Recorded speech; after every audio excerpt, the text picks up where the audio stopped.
वक्रतुण्ड महाकाय सूर्यकोटि समप्रभ निर्विघ्नं कुरु मे देव सर्वकार्येषु सर्वदा। गुरुर्ब्रह्मा गुरुर्विष्णुः गुरुर्देवो महेश्वरः गुरुः साक्षात् परब्रह्म तस्मै श्री गुरवे नमः।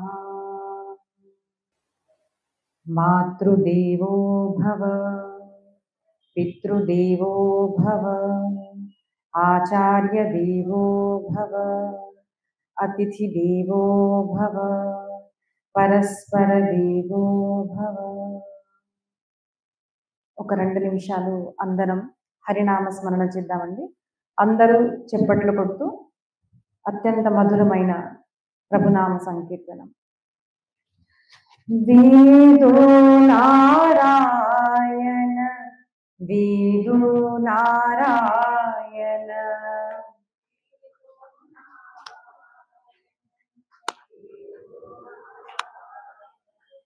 వేదో నారాయణ వేదో నారాయణ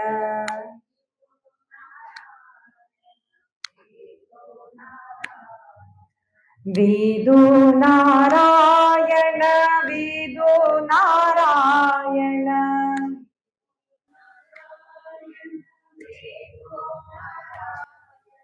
వేదో నారాయణ వేదో నారాయణ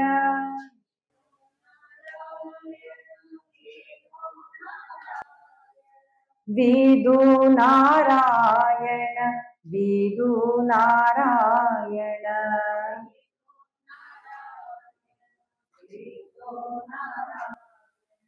వేదో నారాయణ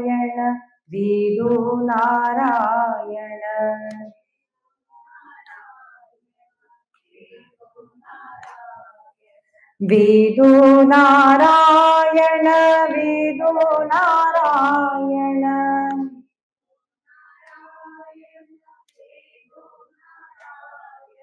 వేదో నారాయణ వేదో నారాయణ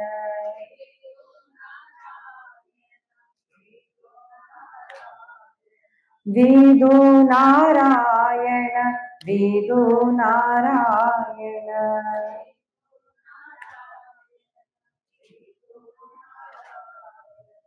वेद नारायण भगवान की जय। सद्गुरुदेव भगवान की जय। భాగ్యనగర పురోహిత సంఘం ఇంత పూర్వం కూడా ఇక్కడ వచ్చి నేను వేద స్తుతి గురించి మనం విన్నామండి. వేదాలు చేసిన స్తుతి. ఇప్పుడు రోజు ఘనపారాయణం మీరందరూ శ్రవణం చేస్తున్నారు. అనుభూతి బాగుంటుంది కానీ అర్థం కాదు. అనుభూతి దివ్యంగా ఉంటుంది, ప్రశాంతంగా మనసు ఖచ్చితంగా అనిపిస్తుంది. ఎక్కడైతే వేద పఠన జరుగుతుందో అక్కడ చిత్తం అనేది ప్రశాంతతని పొందుతుంది. కానీ అది వాక్కులో చెప్పండి ప్రశాంతత అంటే ఏంటి అంటే మనం చెప్పలేము. అదొక అనుభూతి, దివ్యమైన అనుభూతి. అలాగే వేదాలు పరమాత్మ ఎలాంటి వాడు అంటే పరమాత్మ గుణాల్ని చెప్తూ చెప్తూ నైతి నైతి నేతి నేతి ఇంకా ఏదో అంటే మేము చెప్పలేము, అనంతుడు ఆ పరమాత్మ అని వేదాలు కూడా చెప్పలేని స్వరూపము పరమాత్మది. అయితే వేదస్తుతి అనేది ఎలాగ ప్రారంభించామంటే మనం పూర్వం స్మరించుకున్నాము. వేదాలు నిర్గుణ రూపమైన పరమాత్మను అసలు ఎలా స్తుతి చేశాయి? ఎందుకంటే దేన్నన్నా మనం స్తుతించాలి అంటే దానికి ఏదో గుణం ఉండాలి. మనం మొదట చెప్పుకున్న విషయమే చెప్తాను. ఒక బట్ట ఉంది అనుకోండి, ఇప్పుడు ఇది చాలా బాగుంది అంటే పసుపు రంగులో ఉంది, ఇలా ఎంబ్రాయిడరీ ఉంది, ఏదో గుణం మనం చెప్పుకుంటే అందంగా ఉంది. ఏం బాగుంది? ఇలా ఉంది, ఇలా ఉంది. రూపము, ఆకారము, దాని రంగు ఏదో చెప్పడానికి గుణాలు ఉండాలి.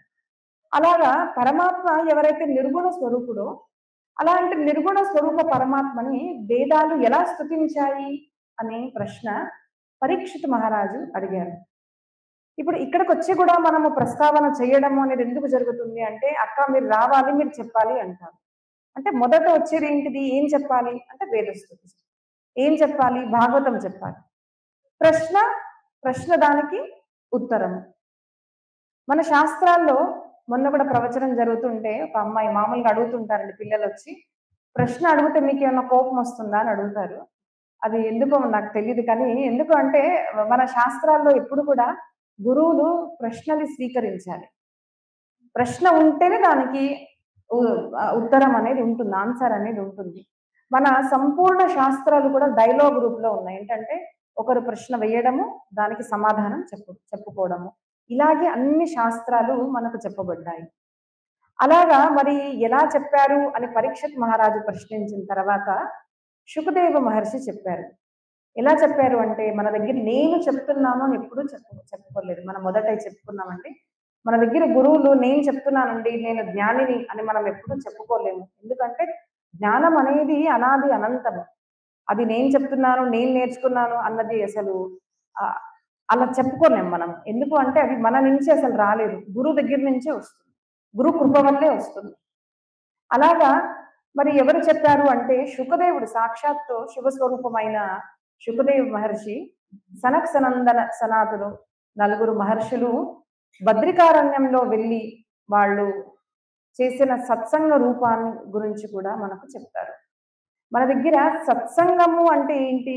మామూలుగా ఏమనుకుంటాం అంటే బయటికి వెళ్ళి ఎవరో ప్రవచనం చేస్తుంటే మనం వినడము సత్సంగము అని మనం అనుకుంటాము. కానీ మీరు ఎక్కడన్నా చూడండి, రామాయణం చూడండి, భాగవతం చూడండి, ఎక్కడ చూసినా కూడా మిత్రులు కలిసినప్పుడు, భార్యాభర్తలు కలిసినప్పుడు, లేదు అంటే అన్న తమ్ముళ్ళు కలుసుకున్నప్పుడు చేసేది సత్సంగము. మిత్రులు అంటే ఉదాహరణ శ్రీమద్ భాగవతం. పరమాత్మ శ్రీకృష్ణుడు ఇంకా అవతార లీల అయిపోగొట్టేసి వెళ్ళిపోతున్నారు అన్న బాధతో భక్తులకు బాధ కదా! అలాంటి నారద మహర్షి నేను నా ఆ కృష్ణుడిని మరోసారి మళ్ళీ మళ్ళీ చూడాలి అనే ఆకాంక్షతో మాటి మాటికి ద్వారకలో వచ్చేవారు. అప్పుడు ఏదో ఒకటి కారణం ఉండాలి కదంటే ఎవరైనా ఇంటికి వెళ్ళాలి అంటే. ఏం కారణం అంటే వసుదేవుని చేత అంటే కృష్ణుడి తండ్రితో సత్సంగం చేయడానికి వచ్చాను అని ఇద్దరు మిత్రులు, గురువులు, శిష్యులు కానివ్వండి కలిసి ఏం చేశారు? మంచి మాటలు మాట్లాడుకోవడం. సతాం సంగః సత్సంగః. ఎలాంటి మాటలు? ఏ మాటలు చెప్పుకుంటే, వింటే మన జీవితం ఉద్ధరింపబడుతుందో దాన్ని సత్సంగము అని అంటారు. పార్వతీ పరమేశ్వరుడు భార్యాభర్తలు. వివాహం అవ్వంగానే ఏం చేశారు అంటే శివపురాణంలో వస్తుంది, మనకు రామాయణంలో కూడా వస్తుంది. శివపార్వతి వివాహం జరగంగానే ఇద్దరు చక్కగా కూర్చొని అవే ఏవో మాట్లాడుకోవడం కాదు. పార్వతి అమ్మవారు మంచి మంచి ప్రశ్నలు అడగడము, సమాధానాలు శివుడు వేయడము. అదే ఒక గ్రంథ రూపంగా వచ్చింది. మనకు రామాయణం కానివ్వండి, శివపురాణం కానివ్వండి, ఇలాగా మనకు చెప్పబడతాయి. అలాగా మన దగ్గర సత్సంగము అంటే బయటికి వెళ్లి వినడం అని కాదండి. మనము ఇంట్లో కూర్చొని కూడా ఇప్పుడు విన్నది కూడా, స్మరించింది కూడా, ఇది విన్నానే నేను అని ఇంట్లో చెప్పుకోవాలి అని అంటారు. అదే మూల కారణం సత్సంగము. అదే మనం ఇక్కడ చేస్తున్నాం. ఇక్కడ విన్నది కూడా ఇంటికి వెళ్ళి మనం వినాలి. ఇక్కడ ఎవరు చెప్పుకుంటున్నారు? అన్నా తమ్ముళ్ళు, సనత్ కుమారులు నలుగురు తమ్ముళ్ళు, బ్రహ్మపుత్రులు, బ్రహ్మ మానస పుత్రులు. అయితే నేను చెప్తాను, నేను గొప్పవాడిని అని ఎప్పుడూ ఒకరే చెప్పుకోకూడదంట. ఒకరు చెప్తుంటే వేరే వాళ్ళు వినాలి. కొంతమంది ఇంట్లో అలా అలవాటు ఉంటుంది. నేను చెప్తున్నాను గాని నా మాట విను. అలా కాదు. నువ్వు చెప్పింది వినాలి, నేను చెప్పింది వినాలి. ఇద్దరు కూర్చొని చక్కగా భగవన్నామ స్మరణ చేసుకోవాలి, భగవత్ చరిత్ర వినాలి అని మనకు అందరూ చెప్తున్నారు. అలాగా ప్రారంభమైన వేదస్తుతి. మరి వేదాలు ఎలా స్తుతించాయి అంటే శుకదేవ మహర్షి పరీక్షిత్ మహారాజుతో ఏం చెప్పారు అంటే, ఇది నేను చెప్పింది కాదు, సనత్ కుమారులు ఎవరైతే చర్చించుకున్నారో అదే నేను మీతో చెప్తున్నాను. సాక్షాత్ నారాయణ భగవంతుడు ఏదైతే చెప్పారో ఋషులకు అదే నేను నీతో చెప్తున్నాను అని ఇక్కడ చెప్పబడి వేదస్తుతి అన్నదాన్ని ప్రారంభించారు. వేదాలు ఎలా స్తుతించాయి అంటే పరమాత్మ నిర్గుణ స్వరూపుడే, అనకు అసలు రూపం లేదు. ఏ రూపం లేనప్పటికీ కూడా మనసులో లీల చేయాలి అన్న సంకల్పంతో, అంటే సంకల్పం వల్లనే కలిగిన సృష్టి ఇది. శివపురాణం చూడండి, దేవి భాగవతం చూడండి, భాగవతం చూడండి, అన్ని చూసినా కూడా సృష్టి రచించింది బ్రహ్మదేవుడే కానీ ఎందుకు రచించాడు అంటే పరమాత్మలో సంకల్పం కలిగింది, నేను ఈ పని చేయాలి అనేసి. సంకల్పంలో చాలా గొప్ప బలం ఉంటుందండి. ఇప్పుడు ఈ చక్కగా మనము ఒక రోజు 2 రోజులే ఏదన్నా కార్యం ప్రారంభిస్తే మూడో రోజు వద్దు అనిపిస్తుంది. అలాగా 45 రోజులుగా అఖండంగా ఈ పారాయణం జరుగుతుందంటే గురువులు కాపరే గురూజీ కానివ్వండి, ఇలాంటి శ్రేష్ఠులు ఎప్పుడైతే సంకల్పం బలం ఉంటుందో అప్పుడే ఇలాంటి పెద్ద కార్యాలు అనేవి జరుగుతాయి. అది సత్ సంకల్ప బలం, మంచి సంకల్ప బలం. దాని వెనక దైవ శక్తి, గురు శక్తి అనేది ఖచ్చితంగా ఉంటుంది. అందుకోసం ఇలాంటి కార్యాలు జరగబడతాయి. అలాగా సంకల్ప బలం. ఎందుకు సృష్టి రచింపబడింది, ఎందుకు నడుస్తుంది అంటే పరమాత్మ ఆలోచించాడు. ఏం చేయాలి అంటే లీల చేయాలి, యాక్టింగ్. మనం అంటాం కదా డ్రామా. ఆయనే అందరిని రచించాడు, ఆయనే రచిస్తాడు, ఆయనే పాలిస్తాడు, ఆయనే మళ్ళీ లయం చేసుకుంటాడు. ఇలాంటి పరమాత్మ లయం లీల చేయడానికి తనే ఒక్క పరమ పురుషుడు వివిధ రూపాల్ని తీసుకొని లీల చేశాడు అని మనకు వేదస్థుతిలో ప్రారంభించారు. అయితే ఈ వేదస్థుతి గనక మనం మొదట చూస్తే మామూలుగా నిర్గుణం గురించి వర్ణిస్తుందేమో అనుకుంటూ సూక్ష్మంగా చూస్తే సగుణ రూపం గురించి కూడా వర్ణిస్తుంది. ఆ పరమాత్మ నిర్గుణ స్వరూపుడే, అన్ని చోట్ల శక్తినే ఉంది. మనం ఉదాహరణ మీరు విన్నవాళ్ళు నాకు ఎంత మందో తెలియదండి. నేను ఆ రోజు ఉదాహరణ చెప్పింది కూడా ఇదంటే ఐఎమ్ రివైజింగ్ ఇట్. నేను చెప్పింది ఉదాహరణ ఏంటి అంటే ఈ లైట్, ఈ మైక్ కానివ్వండి, ఇవన్నీ ఏదైతే ఫ్యాన్ కానివ్వండి, ఏదైతే పని చేస్తున్నాయో బయట నుంచి ఉన్న ఒక రూపాలు మాత్రమే. అవన్నీ వేరే వేరే రకాలుగా పనిచేస్తున్నాయి. ఇది సౌండ్ ఇస్తుంది, అది గాలిని ఇస్తుంది, అది లైట్ని ఇస్తుంది. ఇలాగా ఎందుకు చేస్తున్నాయి అంటే దానికి శక్తి అనేది వస్తుంది. కరెంట్ ఏదైతే అంటామో శక్తి, ఆ శక్తి ఇవ్వడం వల్ల దాని పని అది చేస్తుంది, దీని పని ఇది చేస్తుంది, దాని పని అది చేస్తుంది. అలాగే ఒకటే పరమాత్మ, శక్తి స్వరూపుడైన ఒకటే పరమాత్మ వివిధ రూపాలు ధరించి వేరే వేరే లీలల్ని చేస్తున్నాడు. తనే ఆడ, తనే మొగ, తనే చిన్నవాడు, తనే పెద్దవాడు, తనే గోవు. మనం గనక శ్రీమద్ భాగవతం చూస్తే బ్రహ్మదేవుని మోహం కలిగినప్పుడు అందరు గోప బాలకులందరినీ తీసుకెళ్లిపోయాడు బ్రహ్మదేవుడు. ఎక్కడికి తీసుకెళ్లాడు? సంవత్సరం అంతా అయిపోయింది, ఎవ్వరికి అర్థం కాలేదు. గోపికలకు అర్థం కాలేదు, గోవులకు అర్థం కాలేదు. మా వత్సలు అసలు ఎవరు, ఎక్కడికి వెళ్ళారు, ఎందుకు అంటే ఆ ప్రతి వత్స రూపంలో శ్రీకృష్ణుడే ఉన్నాడు, ప్రతి గోప బాలకుల రూపంలో కృష్ణుడే ఉన్నాడు అని బలరాముడు బ్రహ్మదేవుడు చూశారు, ఇద్దరు చూశారు. ఏంటిది అంటే అదేంటిది ఇలా జరిగింది, మరి వీళ్ళంతా ఎవరు, బ్రహ్మదేవుడు తీసుకెళ్తే అని చూడగలిగేది జ్ఞాని. ఆ బ్రహ్మదేవుడు ఏం చూశాడు అంటే సర్వత్రంగా అసలు గోవులు, గోపికలు, గోప బాలకులు కాదు, సర్వత్రంగా ఉన్నది కూడా కృష్ణ పరమాత్మయే అనేలాగా మనకు వివిధ లీలల్లో చెప్పబడింది. కాబట్టి మనము కథాశ్రవణం చేస్తే గోపికలు, కృష్ణుడు, బ్రహ్మదేవుడు, యశోదమ్మ, నందుడు ఇలాగ వేరే వేరే రూపాల్లో కనిపిస్తారు. కానీ తాత్పర్యార్థం గనక చూస్తే అన్ని పరమాత్మే. ఆ పరమాత్మనే పంచమహాభూతాలుగా వస్తాడు.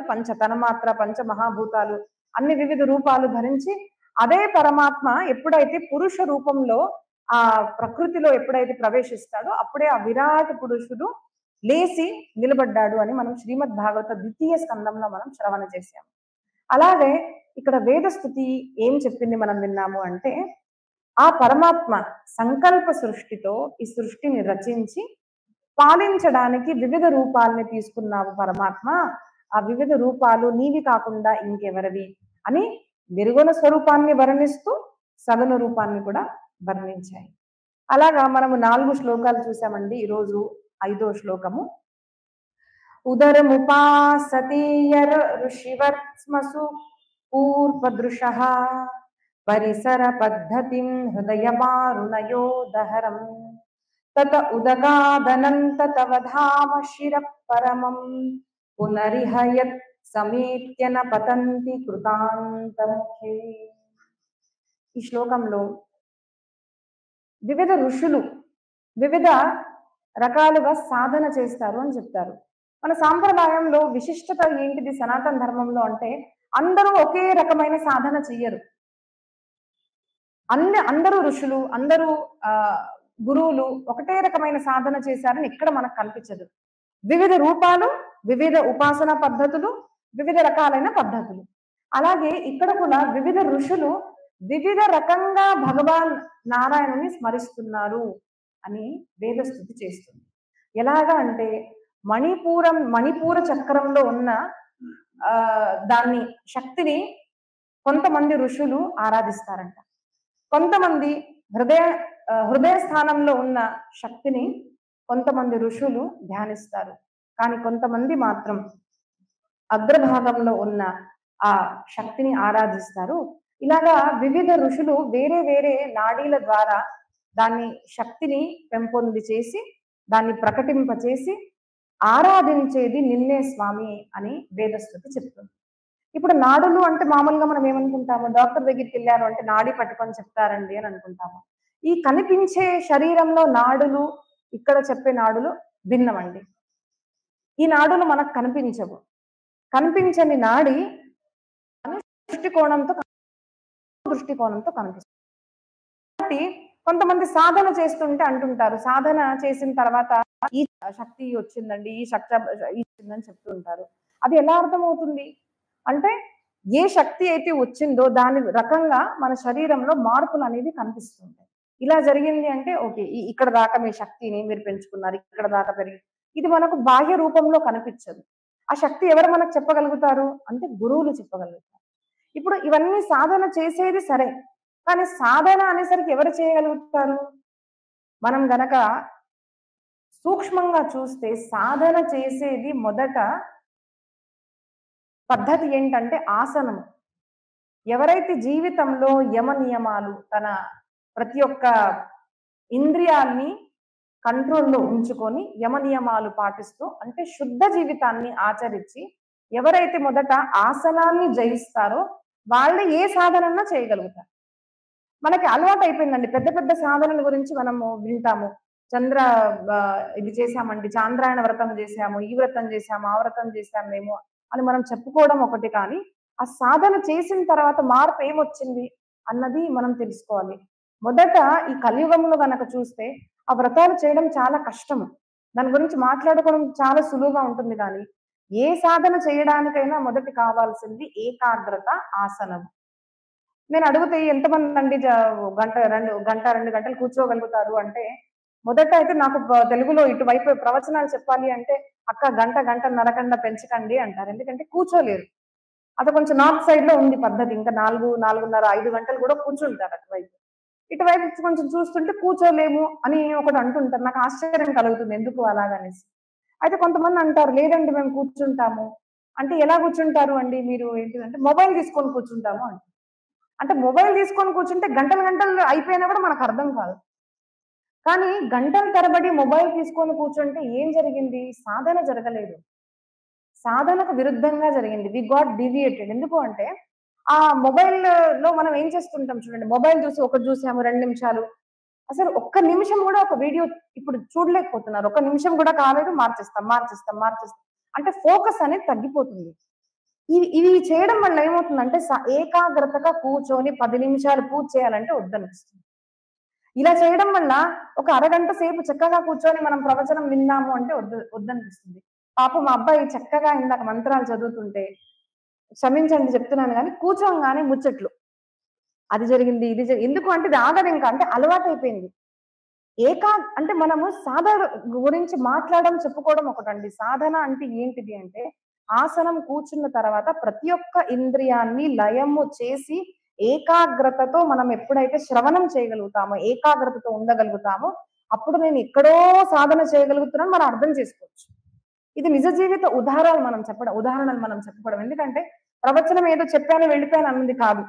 సాధన గురించి చెప్పుకోవడము, వినడము ఎంతో చక్కగా ఉంటుంది. కానీ దీని తర్వాత మన సాధన ప్రారంభించాలంటే ఏంటి అన్న ప్రశ్న మనకు కలిగినప్పుడు మొదట మనల్ని మనం వేసుకోవాలి ప్రశ్న, వేరే వాళ్ళని కాదు. ఏంటిది అంటే అసలు నేను సాధన చేస్తున్నానా అంటే ఆస్క్ యువర్ సెల్ఫ్. మిమ్మల్ని మీరు అడగాలి. అసలు నేను అంటే అట్లీస్ట్ ఒక అరగంట నేను ఏకాగ్రతగా ఏమి చెయ్యకుండా కూర్చోగలుగుతానా మనం ప్రశ్నించుకోవాలి. ఏమీ చేయకుండా అంటే మొబైల్ ఉంది చేతిలో ఏదో చేస్తున్నాను, కొంతమంది అట్లా ఒత్తులు చేస్తుంటారు. ప్రవచనం ఎలా జరిగిందంటే ఒక అమ్మవారు అన్నారంట, చాలా బాగా జరిగిందంటే ఈరోజు నేను 1000 ఒత్తులు చేశాను అంటారు. అంటే దా కు మరి ఒత్తులు చేశారంటే ఎక్కడ విన్నారు మీరు? మనం ఏమీ చెయ్యకుండా విన్నామా? ఏకాగ్రతతో ఆ బాబు చదువుతున్నాడు. మనం కూర్చొని వినగలిగామా? ఫోను చూడకుండా, అటు ఇటు చూడకుండా. అంటే అక్కడ ఎక్కడో మన సాధన అనేది ప్రారంభమైంది. ఇక్కడ మీరు వేదాలు స్తుతిస్తున్నాయి చూడండి. ఆ సాధన నాడి మనము ఈ కొంచెం సౌత్ ఇండియాలోకొస్తే ఇవన్నీ బాగా మేము వేదం, వేదాంతాలు చదువుకుంటామండి. మేము వేదం, వేదాంతం బాగా వింటాము అంటారు. వేదం, వేదాంతం వినడం ఒక మాట. ఆ వేదాల్ని, వేదాంతాన్ని ఆచరించడం ఒకటి. విన్నాము. చక్కగా ఉంది. బాగా ఉంది. విన్నాము. ఈ మండపం నుంచి బయటికెళ్ళిన తర్వాత ఆ వేదం, వేదాంతం విన్నది ఇక్కడ గనక లేదు, మన ఆచరణలో గనక లేదు అంటే అది అసలు మనం వినలేదు అనేసి. విన్న తర్వాత ఏం జరగాలి? విన్న తర్వాత మన జీవితంలో ఏదో ఒక నియమం అనేది ప్రారంభించాలి. ఈ ప్రవచనం విన్నానండి. విన్న తర్వాత నాకు కూడా హరినామ స్మరణ చేయాలనిపించింది. నాకు కూడా 10 నిమిషాలు రోజు ఇప్పుడు విన్నారు కదా! ఏమి కూర్చొని పెద్ద పెద్ద సాధనలు చేసే అవసరం లేదు. జస్ట్ అలా కూర్చొని 10 నిమిషాలు ఏమీ చెయ్యకుండా నేను కూర్చోగలుగుతానని చూడండి. అక్కడి నుంచి సాధన అనేది ప్రారంభమవుతుంది. ఇప్పుడు ప్రవచనాలు అయిన తర్వాత చాలా మంది వచ్చి అడుగుతారు, "ఏం చేయాలండి సాధన?" నేను ఒక ఉదాహరణ చెప్తానండి. నేను డాక్టర్‌ని. ప్రాక్టీస్ చేయట్లేదు గానీ, మామూలుగా నేను కాలేజ్‌లో నేను ఇంటర్న్‌షిప్ చేసేటప్పుడు మోకాళ్ళ నొప్పితో చాలా మంది వస్తుంటారు. మోకాళ్ళ నొప్పి వస్తుంది అనంగానే మీరు ఆపరేషన్ చేయించుకోవాలి అండి అంటే, అవును చాలా మంచి డాక్టర్ అండి. అసలు ఆవిడ ఇట్లా చెప్పారు. ఆపరేషన్ చేయించుకోవాలన్నారు. మీరు పెద్ద పెద్ద మాత్రలు గూడా బాగా ఖరీదైనవి చెప్తే మంచి డాక్టర్ అని అంటారు. అది ఏమీ అవసరం లేదండి. చక్కగా ఇంట్లో కూర్చొని మీకు కూడా ఎవరికన్నా కాళ్ళు నొప్పి వస్తే చెప్తానండి. కాళ్ళు ఇలాగా చాపి ఈ మోకాళ్ళ కింద ఒక దిండు పెట్టుకొని మన కాళ్ళని ఇలా ఒత్తాలి. ఎవరికి బయటకి కనిపించదు. మనకు ఆ ప్రెషర్ అర్థమవుతుంది. ఈ మోకాళ్ళు అనుకోండి ఇది. ఇలాగ ఒత్తడం. ఆ దిండు మీద ఒత్తడం. 1, 2, 3, 4, 5, 6, 7, 8, 9, 10 వదిలేసేయండి. 1 ఈ చిన్నది చేయండి మీకు మార్పొస్తుందంటే, ఏంటండి ఆవిడ అసలు అలా చెప్పేసారు మామూలుగా దాంతో తగ్గుతుందా అంటారు. తగ్గుతుంది. దాంతో ఖచ్చితంగా తగ్గిన పేషెంట్స్ నేను చూసాను. కానీ మనకేంటంటే మామూలువి చెప్పారు అంటే ఏదో చెప్పేసారు అనుకుంటాం మనం. అదే ఖరీదైన మెడిసిన్స్ ఒక 10 రాసారు ఆపరేషన్ అంటే, చూసావా నాకింత పెద్ద ఇబ్బందుంది. ఇదిగో ఇలా చెప్పారు అనంగానే మనకొక సాటిస్ఫాక్షన్. అలాగే సాధన కూడా చెయ్యాలి అంటే ఉత్తి కూర్చోవాలా. అలా మేము చేయమండి. లలిత సహస్రనామాలు ఒక 100 చదువుకుంటూ, చదువుకుంటూ మొబైల్ చూసుకుంటూ ఇలా మేము చూసుకుంటాము. ఇంట్లో పారాయణం చేయాలంటే మేము చేయలేము. గుడికెళ్ళి అక్కడ ముచ్చట్లు పెట్టుకుంటూ అరగంట సేపు కూర్చోవాలంటే మేము కూర్చుంటాం. అక్కడికెళ్ళి పారాయణం చేశామంటారు. సో చేయండి. దేన్ని తప్పు పట్టట్లేదు. కానీ ముఖ్య సాధన అనేది ఏకాగ్రతతో మనము ఎంతసేపు కూర్చోగలుగుతాము అన్నది మనం చూసుకుంటే, నేనేదో సాధన చేస్తున్నానని మనం అర్థం చేసుకోవచ్చు. లేకుంటే ఈ నాడి సాధన, ఇవన్నీ మణిపూర చక్రాలు, ఈ చక్రాలు నేను సాధిస్తున్నాను, ఇవన్నీ అవుతున్నాయని మాట్లాడడం ఒకటి. మనము సాధన చేసిన తర్వాత ఏం కలగాలి అంటే, సాధన చేసిన తర్వాత చిత్తము ప్రశాంతంగా ఉండాలి. చిత్త ప్రశాంతత చాలా ముఖ్యమైనది. మేము పారాయణాలు చేస్తున్నాము, మేము దానం చేస్తున్నాము, అన్నీ చేస్తున్నాం గానీ, కోపం వచ్చేస్తుందండి మాకు అంటే, మనం ఏం తెలుసుకోవాలంటే సాధన మనం చేయట్లేదు. మనం ఆ రోజు ఉదాహరణ విన్నాము. ఒక కుండలో నీళ్లు ఎంత వేస్తున్నా కూడా కింద గనక దానికి ఛేదం ఉంది అంటే అది ఎప్పటికీ మేము నింపలేము. మనం ఒక గంట సేపు పెట్టండి, 2 గంటలు పెట్టండి దాన్ని నింపలేము. అది నిండాలి అంటే ఏ ఏ భాగంలో కూడా లీకేజ్ అనేది ఉండకూడదు. అలాగా సాధన చేస్తున్నామండి, దానం చేస్తున్నాము, అన్నీ చేస్తున్నాం గానీ ఆహ్, గ్రంథ పారాయణం అన్నీ అయిపోయిన తర్వాత, స్తోత్ర పఠనం అన్నీ అయిపోయిన తర్వాత, దానం అంతా అయిపోయిన తర్వాత, ఏంటండి అది మాట్లాడేస్తున్నామండి మాకు కోపం వచ్చేస్తుంది అంటే, యూ ఆర్ నాట్ డూయింగ్ సాధన. మెల్లమెల్లగా అది ఒకటేసారికి రాదు. మెల్లమెల్లగా ఏమవ్వాలి అంటే, మెల్లమెల్లగా మనము చిత్తశుద్ధి అనేది జరగాలి. చిత్త ప్రశాంతత అనేది జరిగితేనే, మనము మెయిన్ ఎఫెక్ట్ చూడాల్సింది మన మనసు మీద. మనం ఏం చూస్తామంటే ప్రవచనం విన్న తర్వాత, అక్క ఈరోజు చెప్పారు గదా! ఇంటికి వెళ్లి కొంతమందికి, అదిగో నీ గురించే చెప్పారు ఈరోజు ఆవిడ. నువ్వు రావాల్సిందసలు నీ గురించే ఉంది మొత్తం. మనం చాలా మంది అండి అంటే ప్రవచనం విన్నది వేరే వాళ్ళ కోసం వింటాము. అదిగో ఆవిడ చేస్తారు కదా! ఆవిడకెళ్ళి చెప్పాలసలు చూపిస్తాను నేను. వేరే వాళ్ళ కోసం వినొద్దు మనం. మన కోసం వినాలి. ద కంప్లీట్ వరల్డ్ మొత్తం సృష్టి మార్పు ఎప్పుడు మనం మార్పొచ్చు. ఎలాగ మార్చాలి అంటే నేను మారినప్పుడు సృష్టి మారిపోతుంది. మనం మారాలి. ఎలా మారాలి అంటే సృష్టిని ఎలా మనం చూడాలనుకుంటున్నామో అలా మనం మారాలి. అనే అనే మనము ఇంగ్లీష్‌లో వింటామండి. Charity starts from home. దానం మొదట ఇంట్లో నుంచి మనం స్టార్ట్ చేయాలి. బయట వెళ్లి దానం ఇవ్వడం ఒకటి. మీరు ఇంట్లో ఎంత దానం చేస్తారు? దానం అంటే ఇదిగో తీసుకో నేను దానం చేస్తున్నాను ఫోటో తీసేసి ఇన్‌స్టాగ్రామ్‌లో వేయడం కాదు. ఇంట్లో మీరు దయ, దానము ఎలాగా మీరు ఇంట్లో బిహేవ్ చేస్తున్నారనేది చాలా ముఖ్యంగా ఉంటుంది. బయట అందరం వీధిలోకి వెళ్ళంగానే 10 మంది చూస్తారు కాబట్టి చక్కగానే మాట్లాడతాం. మనం ఇంట్లో ఉన్నప్పుడు దానికన్నా కొంచెం డెప్త్‌లో చెప్పాలి అంటే ఏకాంతంలో ఉన్నప్పుడు మీరెలా ఉంటారు? ఏకాంతంలో ఉన్నప్పుడు నేనెలా ఉంటాను? ఎలా తెలుసుకోవాలి? అంటే ఒక మనిషి చెప్పాడంట. నేను 10 సంవత్సరాలు హిమాలయాకెళ్ళానండి, సాధన చేశాను అని చెప్పాడు. 10 సంవత్సరాలు అయిపోయింది. అక్కడి నుంచి రాంగానే నన్ను అందరూ సత్కరించాలి అది అనుకున్నాడు. రాంగానే ఎవరు సత్కరించట్లేదు. కొంతమంది అపమానం చేయంగానే ఆయనకు కోపమొచ్చేసింది.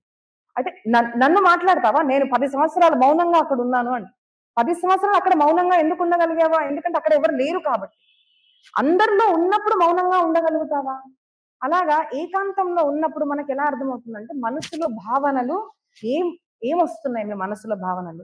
బయట వెళ్ళాము. ఒకరి మీద ద్వేషము, కోపము, ఈర్ష ఈ భావనలొస్తున్నాయా? లేదు అంటే ఏం జరిగినా పర్వాలేదు. మన మనసు మెల్లమెల్లగా ప్రశాంతత అనేది ఆ అవస్థకు వస్తుందా అనేది మనల్ని మనమే చూసుకోగలుగుతాం. అని సాధన అనేది వేరే వాళ్ళ గురించి మనం ఎప్పుడు జడ్జిమెంట్ చేయం. వేరే వాళ్ళ కోసం కాదు. నా కోసం. అని ప్రవచనాలు కొంతమంది అండి ఇప్పుడు భాగవతం చెప్పినప్పుడు కొంతమంది అంటారు, "ఇదిగో నా గురించే చెప్పింది ఈరోజు ఆవిడ" అనుకుంటారు. అలా అనుకోవాలి. మన గురించే ఉంటుంది. మంచి, చెడు మన గురించి ప్రవచనాల్లో చెప్తారు. అది చెప్పిన తర్వాత మారాల్సింది ఇతరుల జీవితం కాదు. మన జీవితము. మన జీవితం మారాలి అంటే మన జీవితంలో సాధన అనేది ఉండాలి. మన జీవితంలో సాధన ఎప్పుడు ప్రారంభమవుతుంది అంటే మొదట కావాల్సింది ఆసనం. చక్కగా కూర్చొని నేను ప్రవచనం వినగలుగుతానా? కూర్చొని ప్రశాంతంగా ఏది మాట్లాడకుండా ఇప్పుడు 3, 4 రోజులే ఉన్నాయి. కూర్చుంటున్నారు. అది సరే చేత్తో చేస్తున్నారు పని పర్వాలేదు సేవ చేస్తున్నాం. కానీ ఇది బంద్ పెట్టొచ్చు కదండీ! ఇది బంద్ పెట్టి నేను వినగలుగుతున్నానా? ఎందుకు? ఎందుకు దానివల్ల అంటే దానివల్ల వచ్చేది మనలో మనకు శక్తి వస్తుంది. మాటి మాటికి అవసరం చేసే అవసరం లేదు. నేను కామ్‌గా ఉండి అలాగా ఆ శక్తిని నేను గ్రహిస్తున్నానా? ఎందుకంటే నేను చెప్తాను చూడండి. నేను మీకిక్కడ చెప్పాను ఇంతకు ముందు కూడా. ఇది మామూలు పారాయణం కాదండి. వేద పారాయణం అంటే the extreme highest powerful is Vedas. ఆ వైబ్రేషన్స్ మీకిక్కడ దొరుకుతున్నాయి. అది దొరుకుతున్నాయి అంటే ఇటొస్తున్నాయి. మీరు ఇటు నుంచి మాట్లాడుతున్నారు, చూస్తున్నారు అంటే అది పోతుంది. ఆ లీకేజ్ అనేది అయిపోతుంది. అది లోపలికి మీరు గ్రహించాలి అంటే ఎలాగా? నేను లాస్ట్ టైమ్ చెప్పాను. మీరు పారాయణం వింటుంటే మీ హెల్త్‌లో కూడా మార్పొస్తుందంటే ఒక ఆవిడొచ్చి అడిగారు. "అక్క మా హెల్త్ బాగా ఉండాలి మీరు ప్రార్థించండి" అంటే, ప్రార్థించడం ఒక మాట. ఖచ్చితంగా ప్రార్థిస్తే ప్రార్థనలో పవర్ ఉంటుంది. కానీ మనం ఏదైతే చెప్పామో ఇక్కడ మనకు చెప్పబడింది ఏంటంటే వినండి. ఎలా వినాలి? మిగతావన్నీ హోల్స్ మూసుకొని. అంటే ఆ కుండలో ఏది కూడా లీకేజ్ లేకుండా. కుండ అంటే ఏంటిది? ఆ కుండ కాదు. ఇది కుండ. ఘటము. దిస్ ఈస్ ద ఘటము. దీంట్లో మీరు ఎంత కావాలంటే పిబత భాగవతం రసమాలయం తాగండి, తాగండి. ఎలా తాగాలి? ముహురహో రసిక భువి భావుకాః. ముహురహో అంటే మాటి మాటికి, మాటి మాటికి తాగాలి. ఆ తాగాలి, లోపలికెళ్ళాలి, అది జీర్ణం అవ్వాలి అంటే ఎలాగా అంటే, ఇవన్నీ మూసుకొని ఏకాగ్రతతో లీనమై మనం గనక వింటే, ఆ ఎఫెక్ట్ బాడీలో కనిపిస్తుంది. లేదు అంటే ఏమైతుంది? ఏదో ఆవిడ చెప్పారండి ప్రవచనాల్లో, కానీ మేమైతే రోజు వెళ్ళాము, మాకేం డిఫరెన్స్ లేదు అనొచ్చు కొంతమంది. డిఫరెన్స్ రాదు. ఎలా వస్తుంది? మీరొక డాక్టర్ దగ్గరికెళ్ళిన తర్వాత కూడా ఆయన ప్రిస్క్రిప్షన్ చేసి ఒక మెడిసిన్స్ ఇచ్చిన తర్వాత, ఇది తీసుకోండమ్మా తగ్గిపోతుందని ఎవరు చెప్పరు. ఇది తీసుకుంటూ మీరు కొన్ని నియమాలు పాటించాలి అని చెప్తారు. డూస్ అండ్ డోంట్స్ ఇవి చేయాలి, ఇవి చేయకూడదు, ఇవి తినాలి, ఇవి తినకూడదు. ఇవన్నీ పాటిస్తేనే ఈ మెడిసిన్ ఏదైతే ఉందో నేనిచ్చిన మాత్రలు మీ శరీరాన్ని మీద పని చేస్తాయని చెప్తారు. అంతే కదండీ! అలాగే ప్రవచనాలు చెప్తున్నారండి, ఏం ఉద్ధరిస్తున్నారు అసలు సమాజాన్ని అని అనుకుంటారు. ఎలా ఉద్ధరింపబడతారండి? అది చెప్పిన తర్వాత మనము టీచర్స్ చెప్తున్నారు. మన పిల్లలు విని దాన్ని చదవాలి. దాన్ని ఆచరించాలి. దాన్ని అర్థం చేసుకోవాలి. దాన్ని ఎగ్జామ్‌లో రాయాలి. అప్పుడెప్పుడో 28 సంవత్సరాల తర్వాత ఏదో డాక్టర్ డిగ్రీ అనేది వస్తుంది. అలాగా ఒక ప్రవచనం వినంగానే నాకు రావాలి అంటే ఎలా వస్తుంది? రాదు. అది నిత్య సాధనతో వస్తుంది. నిత్య సాధన. చిన్న చిన్న స్టెప్స్, బేబీ స్టెప్స్. అని ఇక్కడ చెప్పిందేంటంటే, ఇవన్నీ చేసుకుంటున్నాము. కానీ ఆ బ్రహ్మ సాక్షాత్కారం జరగాలి అంటే ఎలా జరుగుతుంది అంటే, ఆ కింది లెవెల్ నుంచి ఇలాగా పైకి వెళ్ళాలి అంటే, దానికి కావాల్సింది మొదట ఉపాసన. దానికి కావాల్సింది మొదట ఏకాగ్రత. అప్పుడు బ్రహ్మ సాక్షాత్కారం అనేది జరుగుతుంది. బ్రహ్మ సాక్షాత్కారం అనేసి ఏమనుకుంటామంటే, ఓహో! ఆ దేవుడు మనకు కనిపించేస్తాడా అని. కానీ మహాభారతం మీరు గనక వింటే మీరు కోవిడ్‌లో గూడా మనం చూసాం గదండీ! ఆ శక్తి గనక మన ముందుకొస్తే, అది చూసే కెపాసిటీ మీలో ఉందా? దేవుడొస్తాడు సరే. ఎందుకంటే దేవుడు దేవ దర్శనం ఇప్పటికి ఈ కలియుగంలో కూడా జరుగుతుందండి. ఖచ్చితంగా జరుగుతుంది. కానీ ఆ కెపాసిటీ మీలో ఉందా? ఇప్పుడు ఈ ఒక్క లైట్ పెట్టామంటే కొంచెం దగ్గరికెళ్ళండి. ఇలా మనం మొబైల్ పెట్టుకుంటేనే మన కళ్ళు ఇలాగా అయిపోతాయి. మనం చూడలేమసలు. అలాగా కోటి సూర్య సమప్రభ. కోటి సూర్యులు ఒక దగ్గరొచ్చినప్పుడు ఏ శక్తి అయితే ఉంటుందో, ఏ తేజం అయితే ఉంటుందో, అలాంటి పరమాత్మను నువ్వు ఈ కళ్ళతో చూడగలుగుతావా? కాబట్టి దేవుడు రావడం ఒకటి. కానీ దేవుడొచ్చిన తర్వాత ఆయనను నేను చూడగలుగుతానా లేదా అని మన కెపాసిటీ మనం పెంచుకున్నామా లేదా అన్నది సాధన. ఎందుకు సాధన అంటే ఆ పరమాత్మ వస్తాడు. ఆయనను చూడగలగాలి గదా! నేను ఆయనతో మాట్లాడగలగాలి గదా! అందరూ చూడలేరు పరమాత్మని. దానికోసం కావాల్సింది ఉపాసన. అది మనకు ఇక్కడ వేదస్థుతిలో చెప్పబడింది. రెండవది స్వకృత విచిత్ర యోనిషు విషిన్నివ హేతుతయా తరతమతశ్చా చకాస్య చకాస్య నలవత్ స్వకృతానుకృతిః అత వితథా స్వమూష్వ వితథం తవ ధామ సమం విరజదియోన్వయంత్యభి విపన్ విపన్యవ ఏకరసం. ఈ తర్వాత శ్లోకంలో వేదాలు ఏమంటున్నాయంటే, పరమాత్మ మీ సాక్షాత్కారం జరిగింది అంటే ఆ జ్ఞానులు ఎలా ఉంటారు? మామూలుగా మనము మామూలు మనిషి, ఒక మామూలు మనిషి ఎలా చూస్తాడు అంటే, ఒక చిన్న చీమ ఉందనుకోండి. ఆ చిన్న చీమలో ఇంతే ప్రాణం ఉంది అంటే, ఇంతే రూపమేమో అనుకుంటాం మనము. పెద్ద ఏనుగు అనుకోండి, ఆకారం బట్టి ఓహ్! దాంట్లో ఎక్కువ శక్తి ఉంది అంటే, దాని యొక్క సోల్, ఆత్మ స్వరూపం ఏదైతే ఉందో చాలా పెద్దగా ఉంది అనుకుంటాం. అదే చిన్న దోమ, దానిలో ఉన్న ఆత్మ స్వరూపం చిన్నది. ఏనుగులో పెద్దది, డైనోసార్‌లో ఇంకా పెద్దది అని మామూలు మనుషులు అనుకుంటాం. ఎందుకు అంటే ఆకారం చూసి. ఆకారం చూసి దాని శక్తిని ఇంతే అని అనుకునేవాడు మామూలు మనిషి. ఎలాగా అంటే ఇక్కడ ఉదాహరణ ఏమిచ్చారు అంటే అగ్ని. ఇప్పుడు ఈ చిన్న కాష్టం అంటే ఇంత కాష్టాన్ని నేను మంట పెట్టాననుకోండి. అగ్ని ఎంత వరకొస్తుంది? ఇంతే వస్తుంది. మాక్సిమం ఇంత రావచ్చు. అదే ఇలాగా ఈ బుక్ లాగా ఇంత తీసుకున్నాం అనుకోండి కాష్టాలు, కట్టెలు.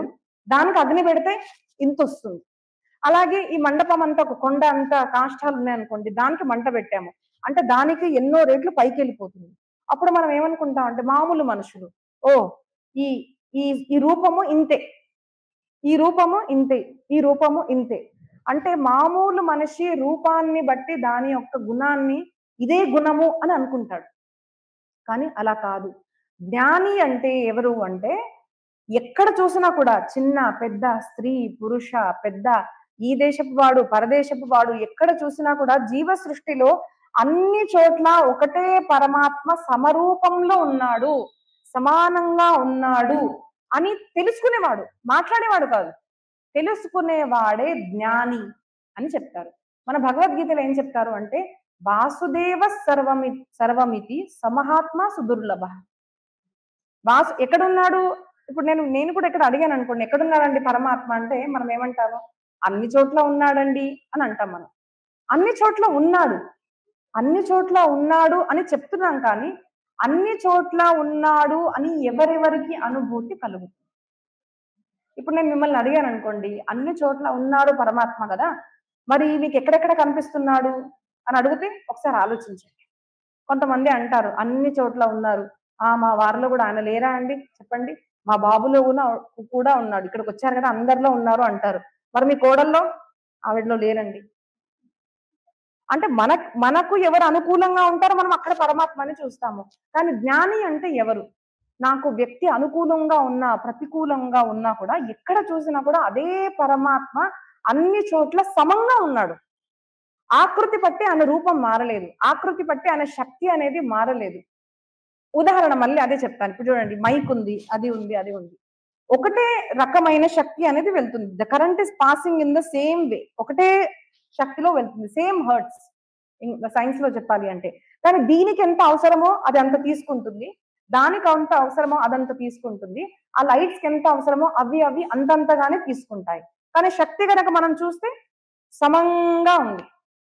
అలాగే సృష్టిలో అన్ని చోట్ల చిన్న దోమ కానివ్వండి, ఈగ కానివ్వండి, పెద్ద ఏనుగు కానివ్వండి, ఒక స్త్రీ కానివ్వండి, పురుషుడు కానివ్వండి, ఒక జ్ఞాని బ్రాహ్మణుడు కానివ్వండి, ఒక మామూలు దరిద్రి ఒక శూద్రుడు కానివ్వండి, ఎవరున్నా కూడా జ్ఞాని అంటే ఎవరు అంటే అన్ని చోట్ల ఆ పరమాత్మయే సమంగా ఉన్నాడు అని దృష్టితో అనుభవించేవాడు, జీవితంలో అనుభవించేవాడు జ్ఞాని అని మనకు ఇక్కడ వేదస్థుతి చెప్తుంది.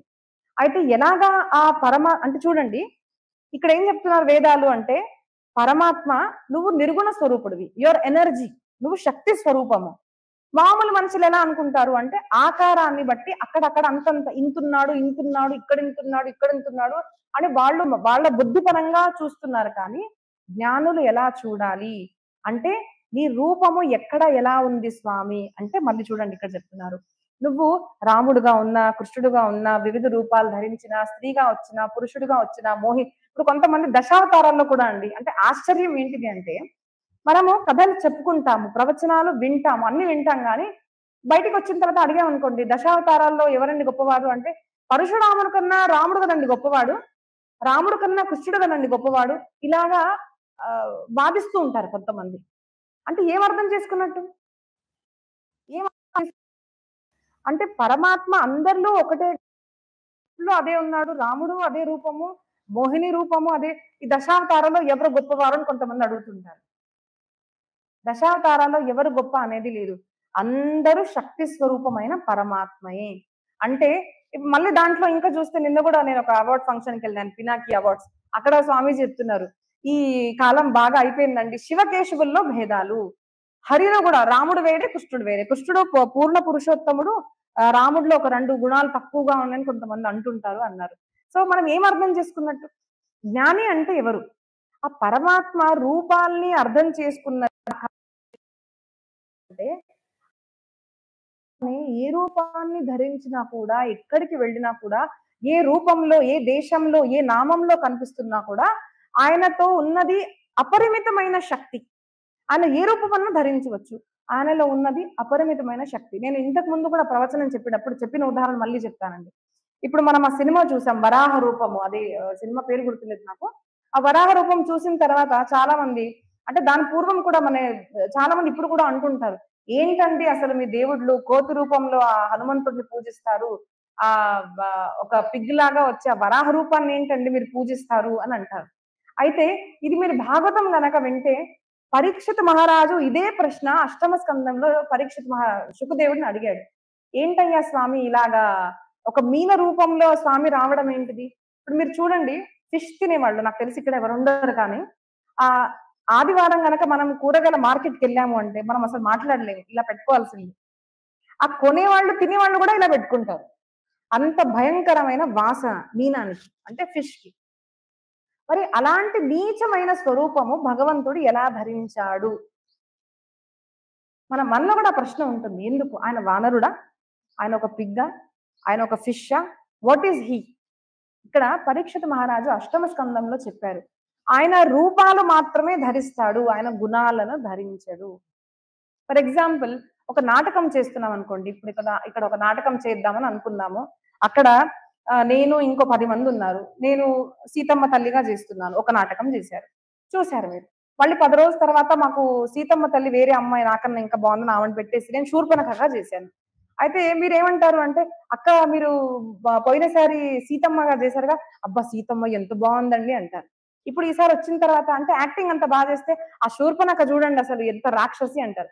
అంటే నన్ను పొగిడారు సీతమ్మ తల్లిగా అయిన తర్వాత, అదే నేను శూర్పణఖగా చేస్తే అదిగో రాక్షసి వచ్చింది అంటారు. అంటే బాహ్య రూపము ఒకటి, నాటకం చేస్తున్నప్పుడు బాహ్య రూపము ఒకటి, కానీ నిజమైన గుణం అంటే ఎవరు? శిల్ప. శిల్ప యాక్టెడ్ యాజ్ సీత, ఒక డ్రామాలో శిల్ప యాక్టెడ్ యాజ్ శూర్పణఖ, అంతే కదండి. అదే ఒక నాటకంలో మాకు రాముడే దొరకలేదండి అంటే నేనే రాముడుగా వేషం వేశాను. ఇప్పుడు నేను రాముడుగా వేషం ధరించాను అంటే నేను పురుషుడిని అయిపోతానా? కాను. అదొక బాహ్య స్వరూపాన్ని మనం ఎలా ధరించి ఒక లీలను చేస్తామో, ఒక డ్రామాని చేస్తామో, similarly Lord accepts different forms. ఆయనే మీనంగా వస్తాడు, ఆయనే వరాహ రూపంలో వస్తారు, ఆయన నరసింహ రూపంలో వస్తారు. అయితే ఎలాగండి అసలు పరమాత్మ వస్తాడు అని ప్రశ్న వేస్తే, నేను ఒక ప్రశ్న వేస్తున్నానండి, దానికి ఉప ప్రశ్న నేను వేస్తున్నాను.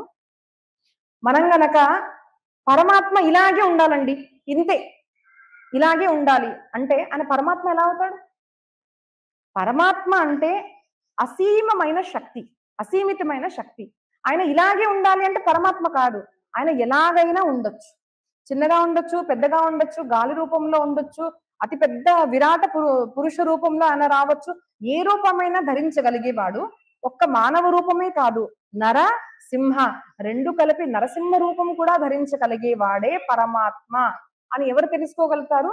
ఎవరైతే జ్ఞానులు. సో జ్ఞాని అంటే ఏంటిది? జ్ఞాని అంటే మామూలుగా మాట్లాడే, నాకు చక్కగా కూరగాయలు చేయడం జ్ఞానం ఉందండి అంటారు. That is knowledge. ఈ పదార్థం నేను చేయగలుగుతాను, ఈ భాష నేను మాట్లాడగలుగుతాను, నేను ఈ పని చేయగలుగుతాను. ఆ జ్ఞానం అని మనం వాడతాం, కానీ అది జ్ఞానం కాదు. అసలైన జ్ఞానం శబ్దానికి మన శాస్త్రాల్లో గనక చూస్తే అన్ని చోట్ల ఒకే పరమాత్మని ఎవరైతే ఏకరసంగా, ఏక రూపంగా ఎవరైతే చూడగలుగుతారో వారిని జ్ఞాని అని మన శాస్త్రాలు అనబడ్డాయి. మనము ఉదాహరణకు మహారాష్ట్రలో ఒక భక్తుడు నామదేవ్ మహారాజ్, మీరు వినుంటారు. నామదేవ్ మహారాజ్కి చాలా బాల్యకాలం నుంచి చిన్నప్పుడు, ఇప్పుడు చూడండి పరివారంలో తల్లిదండ్రులు పూజలు చేస్తున్నారు అంటే పిల్లలు కూడా చేస్తారు. ఇప్పుడు చిన్న చిన్న పిల్లలు ఉంటారండి. వాళ్ళ తాతయ్య, నానమ్మ గనక పాండురంగ, పాండురంగ, విఠల, విఠల, రామ, రామ అంటే పిల్లలు కూడా, చిన్న చిన్న పిల్లలు కూడా రామ, రామ అని అంటే రామ, రామ అంటారు. వాళ్ళకి సహజంగా వచ్చేస్తుంది. ఎందుకు అంటే అలవాటు. అలాగా ఈ చిన్ని నామదేవుడికి కూడా ఆ పాండురంగుడు అంటే మహారాష్ట్రలో ఉన్న పంఢరిపురంలో నాన్నతో గుడికి వెళ్ళడము, నాన్న పూజ, దేవుడి పూజ చేయడము, దేవుడికి రోజు నైవేద్యం అర్పించుకోవడం, ఇవన్నీ సహజంగా అలవాటైపోయాయి. అలాగా ఒకసారి నాన్నగారు ఏంటంటే వేరే వేరే ప్రదేశానికి వెళ్ళిపోతున్నారు. మరి నిష్టగా చేసేవాళ్ళు ఏ సేవలో కూడా ఖండం అనేది పడనివ్వకుండా చూస్తారు. మరి నేను ఊరికి వెళ్తున్నాను కదా నామదేవా, నువ్వు పాండురంగుడికి నైవేద్యం పెడతావా అని అంటారు. నైవేద్యం పెడతావా అంటే పెడతాను నాన్న అంట. ఇప్పుడు మనం కూడా ఇంట్లో నైవేద్యం పెట్టాలి. ఎంతమంది పెడతారండి నైవేద్యం? పెడతారా ఎవరన్నా ఇంట్లో నైవేద్యం? ఒక ముగ్గురు. మిగతా వాళ్ళు పెట్టరు. ఐదుగురు, 6. మిగతా వాళ్ళు ఎందుకు పెట్టరండి? దేవుడు తిన్నది ఎప్పుడైనా చూసారా అండి? ఎందుకండి పెట్టడం అని. అయితే నైవేద్యం పెట్టాలి అండి. అంటే ఒక ప్రశ్న నేను దీంట్లో మీకు చెప్తాను. ఎందుకు అంటే చాలా మందికి ఏముంటుందంటే దేవుడు ఎక్కడ తింటాడండి నైవేద్యం ఎందుకు అంటారు. దేవుడు 10 లడ్లు పెడితే దాంట్లో నుంచి 2 తినేసాడు అన్నది ఎప్పుడు కాదు. కానీ మనం నైవేద్యం ఎందుకు అర్పించుకుంటాము అంటే అది మొదట లడ్డు. లడ్డు, చపాతీ, కూర, అన్నం ఏదో మనం చేసినా కూడా ఈ నైవేద్యం ఏం పెట్టాలి? ఏదన్నా మనం ఇంట్లో స్నానం చేసి శుచిర్భూతంగా ఏదన్నా వండినా కూడా అది నైవేద్యంగా పెట్టుకోవచ్చు. ఇదే పెట్టాలి అనేసి ఏమి నియమం ఉండదు. మనము మన పిల్లల్ని, మన భర్తని మనం ప్రేమతో ఏం తినిపిస్తాము? దానికేమన్నా రూల్స్ ఉన్నాయా? ఏమీ లేవు. మనం ప్రేమగా చేసి ఏది పెట్టినా వాళ్ళు తింటారు. అబ్బా! దానికి రుచి వేరేగొస్తుంది. ఎందుకంటే ప్రేమ ఉంటుంది దాంట్లో. అలాగే స్వామివారు కూడా స్నానం చేసి చక్కగా ఏది చేసినా ఆయన స్వామి తింటారు. మరి తింటారా అని మనకు శంకించవచ్చు. తింటారా అంటే ఇలాగే ఒక భక్తుడు అడిగారంట. అసలు స్వామి తింటారా అండి? అంటే నేను ఒక మాట చెప్తాను చూడండి. ఒక చక్కటి పువ్వు మనం తీసుకొని, ఇప్పుడు పూలు తీసుకున్నాం అనుకోండి. పూలు తీసుకొని దాన్ని మొదట మీరు వెయి చేయండి. దాని బరువు చూడండి మీరు. బరువు చూసి ఇన్ని గ్రామ్స్ అని రాసుకోండి. దాని తర్వాత దాని వాసన తీసుకోండి. సువాసన తీసుకొని బాగా పీల్చండి. సువాసన తీసుకొని మళ్ళీ దాని బరువు చూడండి. ఏమన్నా మార్పొస్తుందా? మార్పు రాదు. మీరు చేసి చూడండి. మరి నేను అడిగాననుకోండి, మరి మీరు సువాసన తీసుకోలేదండి, మీరు అబద్ధం చెప్తున్నారు అంటే, అయ్యో! లేదండి తీసుకొనే నేను మళ్ళీ వెయి చేశాను అంటారు. అంటే సువాసన తీసుకున్న తర్వాత గూడా బరువనేది మారలేదు. సిమిలర్‌లీ దేవుడు కూడా ఆ ప్రసాదాన్ని ఎలా గ్రహిస్తాడు అంటే అవగ్రహణతో. ముందు పెట్టి స్వామి నేను నీ కోసం అర్పించుకుంటున్నాను నాయన. నేను అన్నం ఇదిగో అన్నమే చేయగలుగుతాను నేను. ఇంతే చేశాను నేను అనే భావన గనక ఉంటే అది దేవుడు అలాగా తీసుకుంటారు. కాబట్టి మొదట ఏదైతే అన్నం ఉందో, ఏదైతే పేడ ఉందో, ఏదైతే లడ్డుగా ఉందో, తర్వాత మనం వచ్చిన తర్వాత తిరుపతి ప్రసాదం అండి అంటాం. అది లడ్డుగా ఉండదు. అది వడగా ఉండదు. అది తిరుపతి ప్రసాదము. దేవుడు స్వీకరించిన పదార్థము. అంతే కాదండి. మనము వస్త్రాలు కూడా మా అమ్మ చిన్నప్పటి నుంచి మాకు అలవాటు. బట్టలు తీసుకొచ్చాము అంటే దానికి కుంకుమ పెట్టి స్వామి నీ దయతో మాకు దొరికింది. ఇది నీ ప్రసాదము అని స్వీకరించడం. అంటే ఎనీథింగ్ వాటెవర్ వి గెట్ మనకేది వచ్చినా కూడా అది స్వామివారి ప్రసాదంగానే భావించాలి. ఎందుకు అంటే సృష్టిలో పరమాత్మ కాకుండా ఇంకెవరో చేసింది ఏదైనా వస్తువు ఉందా? పరమాత్మ కాకుండా ఇంకెవరన్నా. ఈవెన్ సైంటిస్ట్ కూడా కొంతమంది అంటారండి, ఈ కూరగాయలు ప్రాకృతిం కాదు మేము చేశాము అంటారు. చేశారు సరే, ఎలా చేశారు? ప్రకృతిలో ఉన్న పదార్థాలను ఏదో మిక్స్చర్ చేసి మీరు చేశారు. కానీ ప్రకృతికి భిన్నంగా మేమేదో చేశామంటే ఏది లేదు. కాబట్టి ప్రకృతిలో ఏది మనకు దొరికినా కూడా అదే ప్రసాద రూపంగా భావించి భగవంతుడిని అర్పించుకోవాలి. అలాగా నామదేవ్ మహారాజ్ కూడా నేను అర్పిస్తాను నాన్న అని చెప్పంగానే నాన్నగారు వెళ్ళిపోయారు అక్కడి నుంచి. అయితే మరుసటి రోజు ఏమైంది, చక్కగా పొద్దున స్నానం చేసి పండరీనాథుడికి పూజ చేసి స్వామివారికి నైవేద్యం అర్పించుకున్నారు. నైవేద్యం అర్పించంగానే నామదేవ్ చిన్న బాబు ఆయనకేమనిపించింది, అదేంటిది మనము ముందు పెట్టాము అంటే ఏం చేస్తామండి, ఇప్పుడు మేము మీ ఇంటికి వచ్చాననుకోండి, అక్క తినండి అంటే ఖచ్చితంగా మనం తీసుకొని తింటాము. అలాగా దేవుడు ముందు పెడితే దేవుడు తినట్లేదేంటి అన్న భావన ఆయనలో కలిగింది. ఎందుకంటే చిన్న పిల్లలకు చిత్తశుద్ధి ఉంటుందండి. వాళ్ళకు మన అంత చాతుర్యం ఉండదు. మనకు కొంచెం ఎక్స్‌ట్రా నాలెడ్జ్ అన్నమాట. ఎక్స్‌ట్రా టాలెంటెడ్ మనము. దేవుడేం తింటాడులే, పెట్టావుగా చూపించావుగా తీసుకొని రా అంటారు. కొంతమందయితే మరీను. గుడ్లకు వెళ్లారు అంటే ఓ కిలో పేడ ఇచ్చేసి, స్వామివారికి చూయించి, "స్వామివారు మా పేడ మాకిచ్చేసేయండి" అంటారు. మరి మనం వాపస్ తీసుకోవాలి అంటే మనం పెట్టిందెందుకు? స్వామివారికి పెట్టామంటే అక్కడికి ఇచ్చేసేయాలి ఇంక అండి. స్వామివారిదే అది. ఆయన తిన్నారో, ఎవరికిచ్చారో తెలీదు. అలాగా శుద్ధ భావన. తినట్లేదేంటి స్వామి? పాండురంగా తినవా నువ్వు? అని మొరబెట్టేశాడింక. ఏడవడం స్టార్ట్ చేశాడు. నాన్న పెడితే తింటావు, నేను పెడితే తినవా? నాన్న పెడితే తింటావు, నేను పెడితే తినవా? ఇంకా తినలేదేంటి స్వామి? నాన్నగారు వచ్చారంటే నన్ను అడుగుతారు. ఎందుకు తినలేదు? పాండురంగుడు నువ్వు తినిపించలేవా? అని నన్ను తిడతారు కదా! మరి నువ్వు తినవా? తినవా అంటే ఎక్కడ తింటాడు? రాయి ఇలాగ నించొనున్నాడు. రాయే. కానీ ఆ రాయిలో కూడా పరమాత్మను కదిలించే తత్వం ఏదైతే ఉందో అది భక్తి తత్వం. ఆయన కదులుతాడు, ఆయన వస్తాడు, ఆయన నాట్యం చేస్తాడు, ఆయన మాట్లాడతాడు, ఆయన రక్షిస్తాడు, అన్ని చేస్తాడు. కానీ ఎవరి కోసము? ఎవరైతే విశ్వాసంగా నా దేవుడు మాట్లాడతాడు, ఆయన మాట్లాడే దేవుడు. ఎవరి కోసం మాట్లాడాలి అన్న శ్రద్ధ ఉంటే వాడి కోసం మాట్లాడతారు. ఎవరికి లేదనుకోండి ఆ బొమ్మ అండి. కొంతమంది స్వామివారిని ఎలా చూస్తారు అంటే, ఆ రాయి నల్లగా ఉందా? తెల్లగా ఉందా? పైనున్నాడా? ఎంత హైట్ ఉన్నాడు? ఎంత వెయిట్ ఉన్నాడు? ఆయన ముక్కెలా ఉంది? ఇవన్నీ చూడడం కాదు.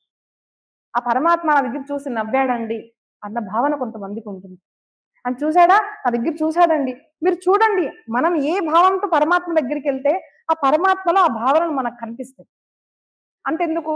ఒక్కోసారి ఏదైనా తప్పు పని చేయండి. తప్పు అంటే ఏదో ఇంట్లో గొడవ పడ్డారు. ఏదో మన తప్పు మనకు తెలుసుంటుంది. ఏదో తప్పు పని చేశాము. స్వామివారి ముందుకెళ్ళంగానే ఖచ్చితంగా మీకు గనక రోజు అలవాటుంటే మీరు చూస్తారు. స్వామివారు అలా కోపంగా ఉంటారు. తప్పు పని చేసి నాకు మొఖం చూపిస్తున్నావా అని అంటారు. అదే ఏదైనా మంచి పని చేయండి. మీరు వెళ్ళండి స్వామివారు. ఓహ్! ఎంత మంచి పని చేశావు సంతోషంగా. ఆ భావనలు ఎప్పుడు కనిపిస్తాయి మనకు? ఎప్పుడు కనిపిస్తాయి అంటే, ఆ కాంటాక్ట్ అనేది ఉండాలి. రోజు ఆ పరిచయం అనేది ఉండాలి. ఎలా పరిచయం కలుగుతుంది? నిత్య పూజ వల్ల ఈ పరిచయం అనేది కలుగుతుంది. నిత్యంగా. కొంతమంది మొన్న ఒక అన్నయ్య అన్నారన్నమాట. "అక్క నేను 10, 15 సంవత్సరాలు ఆ పూజలు చేశాను తర్వాత మానేశాను" అన్నారు. అంటే మానేశారు అంటే నాకు తెలిసి 10 సంవత్సరాలు పూజనే చేయలేదసలు. మనము ఒక వ్యక్తితో సంఘంలో ఉన్నాము అంటే ఖచ్చితంగా ప్రేమ పుట్టాల్సిందే. మనము రోజు నిత్యారాధన స్వామిని చేస్తున్నాము. ఆ తల్లిని ఏ మనకు రూపం ఇష్టం ఉంటే వాళ్ళని పూజిస్తున్నాము అంటే కైండ్ ఆఫ్ అటాచ్‌మెంట్ ఖచ్చితంగా వస్తుందండి. దాంట్లో భావన అనేది మనకు కలుగుతుంది. నా స్వామి, నా చిట్టి కన్నయ్య, అదిగో వెన్న తిన్నాడండి నిన్న. మన భావన ఉంటే అది ఖచ్చితంగా జరుగుతుంది. ఇది ఎలా విషయము? It cannot be proved. అది మన జీవితంలో మనం అనుభవించే విషయం. ఆ అనుభవాన్ని మనం ఎప్పుడు చెప్పుకోలేము. అలాగా ఆ చిన్ని బాబు "తినవా స్వామి, తినవా స్వామి" అంటే ఇంక ఆయన తినట్లేదనేసి, "నువ్వు తింటావా లేదా? లేదు అంటే నేను నా తల పగలగొట్టేసుకుంటాను" అని ఇలా తల బద్దలు కొడుతూ ఉంటే ఏకంగా అదే రాయిలో నుంచి సాక్షాత్ పాండురంగుడు బయటికొచ్చేసి, "అరే! ఆగు" అని తన తల దగ్గర చేయి పెట్టేసి తిన్నాడు. తినంగానే బాబు ఇంటికొచ్చేసాడు. పాండురంగుడు తిన్నాడు అని ఇంటికొచ్చేసి, అమ్మకి ఖాళీ ప్లేట్ ఇచ్చాడు.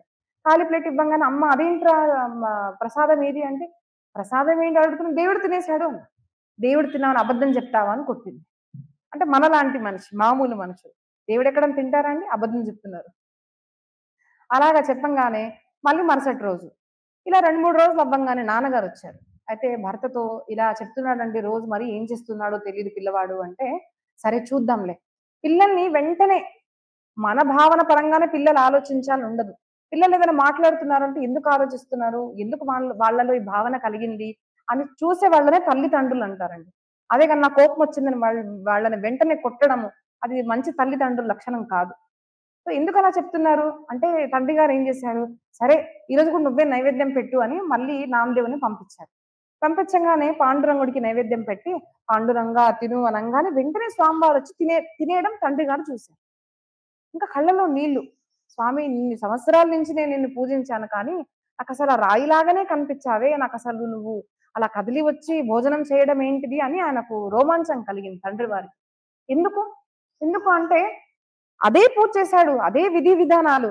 కానీ వాట్ వాస్ లాకింగ్ అంటే భావన. భావన ఉంది అంటే ఆయనొస్తారు. భావన లేనిదే ఆయన ఎలా వస్తారండి? దేవుడు వస్తాడు అంటే ఎలా వస్తాడు? ఆయనకు కావాల్సిందేదో 10,000 ఇచ్చాము అంటే వచ్చాడు అంటే, అందరూ పెద్ద సంపత్తి వాళ్ళ పాకెట్‌లో నాకు తెలిసి దేవుడు ఉండేవాడు. ఆయన డబ్బుతో మనం కొనలేము. ఆయనని జ్ఞానితో గనక కొలవగలిగితే అందరి జ్ఞానం జేబుల్లోనే దేవుడు ఉండేవాడు. ఆయన జ్ఞానితో కొలవలేము. అచ్చా! మరి బ్రాహ్మణ జన్మ దొరికితే దేవుడు దొరుకుతాడా? అంటే మరి జటాయుకి ఎందుకు దొరికాడు? ఎందుకు ఆ గజేంద్రుని ఉద్ధారం చేశాడు? ఆయన మీ శరీరం ఎలాంటిదో, మీరు ఏ జాతిలో పుట్టారో, ఎంత డబ్బుందో, ఎంత జ్ఞానం ఉందో, దానికి కాదు ఆయన కదిలి వచ్చేది. ఆయన వచ్చేది కదిలాడు, వచ్చాడు అంటే దానికి కావాల్సింది నమ్మకము, విశ్వాసము. ఆ నమ్మకం నాలో లేకపోయింది. అది నా కొడుకులో వచ్చిందని సంతోషింపబడ్డారన్నమాట. అలాంటి నామదేవుడు అంటే నిత్యంగా ఆయనకు దేవ దర్శనం కలిగేది. ఎప్పుడు దేవ దర్శనం కలిగేది. అలాంటి నామదేవుడు కొంచెం పెద్దగా అవ్వంగానే ఒక ప్రసంగం జరిగింది మహారాష్ట్రలో. జ్ఞానేశ్వర్ మహారాజ్, సంత శ్రీ జ్ఞానేశ్వర్ మహారాజ్. ఆయన నలుగురు అన్న తమ్ముళ్ళనమాట. ఒక చెల్లి ముక్తాబాయి, నివృత్తినాథ్, జ్ఞానదేవ్, సోపాన్‌దేవ్. ముగ్గురు తమ్ముళ్ళు. బ్రహ్మ, విష్ణు, మహేశ్వర స్వరూపము. అదే ఆళంది పూనా దగ్గర ఉన్న స్థానం అండి. అక్కడ వాళ్ళ చెల్లి ముక్తాబాయి. ఇలా నలుగురు ఉన్నారు. నలుగురు ఎప్పుడు సత్సంగం. ఎప్పుడు వాళ్ళ ఏంటంటే ఎప్పుడు సత్సంగం చేస్తూ ఉంటారు. తిరుగుతూ, తిరుగుతూ అలాగా పండరిపురంలో ఒకసారొస్తే అక్కడ గోరా కుమ్హార్ అన్న ఒక ముసలాయన. ఆయన కూడా కుమ్మరివాడు, భక్తుడు. పెద్దాయన కాని. వీళ్ళందరూ చిన్న పిల్లలు. అందరూ అలా కూర్చొని మాట్లాడుతూ ఉంటే, ముక్తాబాయి ఏం చేసింది, అసలు ఎవరు నేను చెప్పాను కదండీ ఘటము. మనమందరం ఘటాలము. సో, గట్టి ఘటము ఎవరిదో నేను చూస్తాను అని ఆ ముక్తాబాయి శక్తి, సాక్షాత్తు శక్తి అమ్మవారు లేసి అందరిని ఇలా కొట్టడం స్టార్ట్ చేసింది. ఇప్పుడు చూడండి కొంతమందికి ఇలా అనంగానే వెంటనే చాలా కోపం వచ్చేస్తుంది. ఇప్పుడు మనం మామూలుగా సాధారణంగా సమాజంలో జరిగే గొడవలు గనక మనం చూస్తే, ఇంట్లో కానివ్వండి, బయట కానివ్వండి, ఎక్కడన్నా కానివ్వండి, అదేదో పెద్ద అక్కడేం జరుగుండదు. చిన్న విషయమే. ఆవిడ లేసి అసలు నాతో మాట్లాడలేదండి అనంగానే అయిపోయింది. 10 సంవత్సరాలు మాట్లాడము. ఎందుకు అంటే, నేను వెళ్తే నాతో మాట్లాడలేదా? కోపం. చిన్న చిన్న విషయాలకి పెద్ద పెద్ద పెద్దగా చేయడం అనేది అజ్ఞాని యొక్క లక్షణం అన్నమాట. ఏదో పర్వాలేదు. ఏదో కారణం వల్ల మాట్లాడలేదేమో, చూడలేదేమో, ఏదో కారణం ఉండొచ్చు. చిన్న చిన్న దానికి కోప్పడే వాళ్ళు జ్ఞాని కాదు. వాళ్ళు భక్తులు కాదు. ఎన్నో కారణాల వల్ల మన మూడ్ స్వింగ్స్ ఉంటాయి. ఒకసారి మాట్లాడము, సరే కోపంలో ఉన్నాము. క్షమించండి. మనకు మన సంబంధాలు ఆహ్, కావాలి గదండీ! అది కావాలి అంటే చిన్న చిన్నవన్నీ పోగొట్టుకోవాలి మనం. అంతేగాని నా కోపం వచ్చింది నేను మాట్లాడను ఇలా కాదు. ఆయన ఏం చేశారు అంటే, ఇలా కొట్టి చూస్తుందావిడ. కొట్టి చూస్తే జ్ఞానేశ్వర్ మహారాజ్, నివృత్తినాథ్, సోపాన్‌దేవి ఎవ్వరు ఏం కదలలేదు గానీ, ఈ నామదేవ్‌కి మాత్రం ఇట్లా కొట్టంగానే, "ఏంటి నన్నలా కొడతావు?" అని వెంటనే కోపమొచ్చేసింది. అయితే ఇదిగో, ఇదిగో ఆవిడ చప్పట్లు కొట్టుకుంటూ "గోరా కాకా" అంటే, "బాబాయ్ ఇదిగో ఈయన ఇంకా ఘటము గట్టికి కాలేదినది" అంటాడు. అయితే గట్టికి కాలేదా? నాకు పరమాత్మ రోజు కనిపిస్తాడు, నాతో మాట్లాడతాడు. మరి నేను గొప్ప భక్తుడిని కాదా? అని వెంటనే కోపమొచ్చేసి, చిన్న నామదేవుడు దేవుడి దగ్గరికెళ్ళిపోయాడు. స్వామి, మరి నాతో రోజు కనిపిస్తావు, నాతో మాట్లాడతావే, మరి నేను మామూలు భక్తుడిని అంటుందేంటి ముక్తాబాయి అని అడిగేసింది. ఆ భావన మనలో కూడా రావాలి. ఇప్పుడు ఇవన్నీ ఎందుకు వింటున్నాము? మన కోసం మనం వింటున్నాము. నేనెలాంటి భక్తుడిని? నాకు చిన్న చిన్న దానికి కోపమొస్తుందా? నాకిలా వి షుడ్ అండర్‌స్టాండ్. మన కోసం మనం వింటున్నాం. ఆయన వెళ్లి మరి దేవదర్శనం అయితే నేను గొప్ప భక్తుడిని కదా! అంటే పాండురంగుడు చెప్పాడేంటంటే, "నీకు రోజు నేను దర్శనం కలుగుతున్నా కానీ నువ్వింకా మామూలు భక్తుడివే." ఎవరికైతే రోజు దర్శనం కలుగుతుందో, ఎవరి చేత రోజు తింటాడో, మామూలు భక్తుడివి అని పాండురంగుడు చెప్తున్నాడు. ఎందుకు? అంటే ఇక్కడ వినండి. నీకు నేను ఈ మూర్తిలో ఉన్నాను అని మాత్రమే అనిపిస్తుంది. ఈ రాయిలో నేనున్నాను అంటే ఇది మాత్రమే నేను అన్న భావన నీది ఉంది కాబట్టి నువ్వింకా మామూలు భక్తుడివే. మరి నేనేం చేయాలి స్వామి అని అడగాలి. ఏంటిది మనిషిలో ఒక పెద్ద దుర్గుణం ఏంటిది అంటే, మన తప్పులు మనకెవరు చెప్పకూడదు. We are perfect. అట్లా ఉన్న వాళ్ళు ఎప్పుడు ఏమి చదువుకోలేరండి. ఏమి అవ్వలేరు. మనలో ఏదో లోపం ఉంది, తప్పులున్నాయి అని మనం తెలుసుకుంటేనే మనం నిత్యంగా మారుతూ ఉండాలి. మా గురుగారు ఏం చెప్తారు అంటే, day by day I shall get better and better. రోజు నేను మారాలి. రోజు కొంచెం కొంచెం మంచిగా మారుతున్న వాడే మనిషి. మంచి మార్పు రోజు వచ్చేవాడే మనిషి. రోజు సాధన చేసేవాడే మనిషి. సాధన అంటే ఏంటిది? ఏం జపం చేశాము, తపం చేశాము, ఎన్ని పారాయణాలు చేశాను కాదు. ముఖ్య సాధన అంటే నన్ను నేనెంత మార్చుకున్నాను. 5 సంవత్సరాల క్రితం నాకు బుస్ అనంగా నేనే బుస్ అనేదాన్ని, కోపం వచ్చేదాన్ని. ఇప్పుడెలా ఉంది? నాకంత కోపం రాదండి. నేను కొంచెం కామ్ అయిపోయాను నేను. ఇలాంటి మార్పులు రావాలి. మన జీవితంలో, మన స్వభావంలో మార్పులు వస్తుంది అంటే, మనం సాధన చేస్తున్నట్టు లెక్క. అంతేగాని కొంతమంది అడుగుతారు, "అక్క మీరు నామస్మరణ చేయమంటారు గదా! మరి ఎంత చేయాలి?" అడుగుతారు. ఎంత చేయాలి అంటే దానికి సంఖ్య లేదు. చేస్తున్న కొద్దీ మనలో ఇలాంటి మార్పులు రావాలి. ఏం మార్పు? అంటే మార్పు అంటే చాలా మందికి ఏమనిపిస్తుంది? భక్తి చేస్తున్నాము అనంగానే నా కోరికలు తీర్చుకోవాలి. నేనింత నామస్మరణ చేశానండి. మరి నేను పిల్లవాడి కోసం ఇంకా ఇంటి కోసం అమ్మవారిని ఎంత కొలిచానండి. అసలు నాకు మా ఇల్లే అవ్వట్లేదు. ఇంక పూజ బంద్. ఇలాగా అంటే దీనికోసం పూజ అంటే బిజినెస్ అయిపోయింది. దీనికోసం అది కాదు. భక్తి అంటే బిజినెస్ కాదు. జ్ఞానం అంటే బిజినెస్ కాదు. ఏంటిది? ఎందుకు చేస్తున్నాం మనము? నాకు ఏం దొరుకుతుంది బాహ్య రూపంలో అన్నది కాదు. అంతరంగంలో నాకేం దొరుకుతుంది? అంతరంగంగా నా మనసు అనేది ఎంత మార్పొస్తుంది అనేది మనం తెలుసుకోవాలి. అంతరంగంగా. బాహ్య రూపంగా ఎంత జరిగిందనేది కాదు. అంతరంగంగా నా జీవితంలో ఎంత మార్పొస్తుందో అంత నేను సాధన చేస్తున్నట్టు లెక్క. మరి నువ్వు మామూలు భక్తుడివి అంటే ఏం చేయాలి స్వామి అని అడిగారు. ఏం చేయాలి అంటే సద్గురు ఉండాలి. సద్గురు లేకుండా ఇప్పటిదాకా ఏ మనిషికి కూడా ఉద్ధారం అనేది జరగలేదు. సద్గురు ఖచ్చితంగా ఉండాలి. సద్గురు అంటే ఏం చేస్తారు? సద్గురు చేసేది దృష్టికోణం మారుస్తారు. చాలా మంది గురువులు అంటే ఏమనుకుంటారు? గురువుల దగ్గరికొచ్చి ఏం అడగాలి అన్నది కూడా ఒక ఆహ్, వివేకం అనేది ఉండాలండి. ఇప్పుడు కొంతమందికి వివేకము అంటే అర్థం కాదు. నేను ఒక అబౌట్ ఫంక్షన్‌కి వెళ్తే మైక్ చేతిలో రాంగానే గంట సేపు మాట్లాడుతూనే పోయారు కొంతమంది. మనము ఎక్కడ ఎంత మాట్లాడాలి? మనము ఏ విషయాన్ని ఎలాగ గమనించాలి? దాని గురించి ఎలా ఆలోచించాలి? ఒక వ్యక్తి గురించి మనం ఎలా ఆలోచించాలి? ఒక సాధన నేను ఎలా చేయాలి? అనేది ఆ దృష్టికోణం ఇచ్చేవాడే గురువు. గురువు అంటే ఏంటిది? మనకు దృష్టి ఇస్తాడు గానీ, గురువు అంటే నా ప్రాబ్లమ్స్ అన్నీ తీర్చేస్తాడు అంటే గురువు అని అనుకుంటే గురువు చేసుకోకండి. ఎందుకంటే గురువు దొరికాడు అంటే ఆపదలు ఉండవు అని అనుకోవద్దు. జీ మనిషి జీవితం మనం పుట్టాము అంటే ఆపదలు ఖచ్చితంగా ఉంటాయి. ఆపదలుంటాయి, కష్టాలుంటాయి, అన్నీ వస్తాయి. మరి గురువెందుకు? గురువెందుకు అంటే, ఆ స్థితిని మనము ధైర్యంగా మనం దాటడానికి గురువు కావాలి. అది గురువు చేసేది. మరి ఎక్కడ దొరుకుతారండి నా గురువుగారు అంటే, "నువ్వు ఔంఢా నాగనాథ్ మహారాష్ట్ర క్షేత్రం ఉంది. అక్కడికి వెళ్ళు. అక్కడ నీకు గురువుగారిని దర్శనం అవుతుంది" అనంగానే ఆ చిన్ని నామదేవుడు అక్కడికొచ్చారు. అక్కడ రాంగానే ఏమైంది? ఒక ముసలివాడు ఆహ్, శివలింగం ఏదైతే ఉందో, ఆ శివలింగం మీద కాళ్ళు చాపి పెట్టి పడుకొనున్నాడు. అదేంటిది? శివలింగం మీద కాళ్ళు చాపి పడుకున్నాడు ఏంటిది? అయ్యరెరే! లేయి బాబు నువ్వు అనేసి వెంటనే నామదేవ్ మహారాజ్ కోప్పడ్డాడు. ఆయనేమో లేదు నాయనా నేను చాలా ముసలివాడిని. నేను లేపలేను.